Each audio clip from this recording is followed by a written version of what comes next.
those three things, you take those three things. Each one of them by themselves causes the result to be different. Okay? It does. It just keeps getting crazier. Listen. I want to talk about 2020 because you said over and over again that you were robbed in 2020. Yeah, totally. How do you think you were robbed? What I'd rather do is we'll do it another time, and I would bring in papers that you would not believe. So many different papers.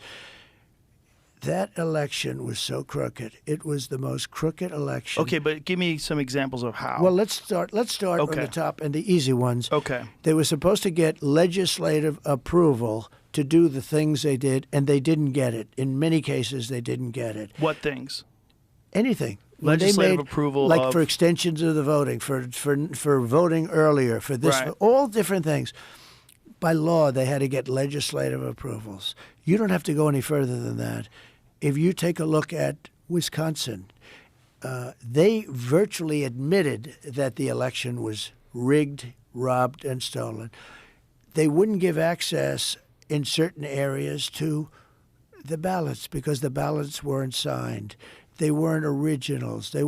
We could go into this stuff. We could go into the ballots or we could go into the overall. I'll give you another one. 51 intelligence agents come up that the laptop was from Russia. It turned out to be totally false. Right. They say that made, I don't believe it's this much, but it doesn't have to. I lost by I didn't lose, but they say I lost, Joe, they say I lost by 22,000 votes. That's like 1/10 of 1%, less than that. It's a tiny little thing. 22,000 votes spread over, that's spread over this period. So it was Hunter's, it was from his bed. It was Hunter's laptop. They said it was created by Russia. Russia. It was the Russia hoax. The Russia hoax was a big hoax.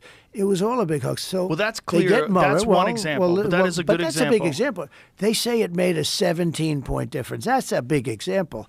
But that's only one. And you could go into the ballots where they wouldn't give you access to the ballots. You could go into the ballot harvesting. You could go into $500 million for the lock boxes. But they kept saying you were going to be a dictator, ignoring the fact that you weren't a dictator for the 4 years where you were actually the president. I was actually the opposite of a dictator. I was a very straight guy. But look,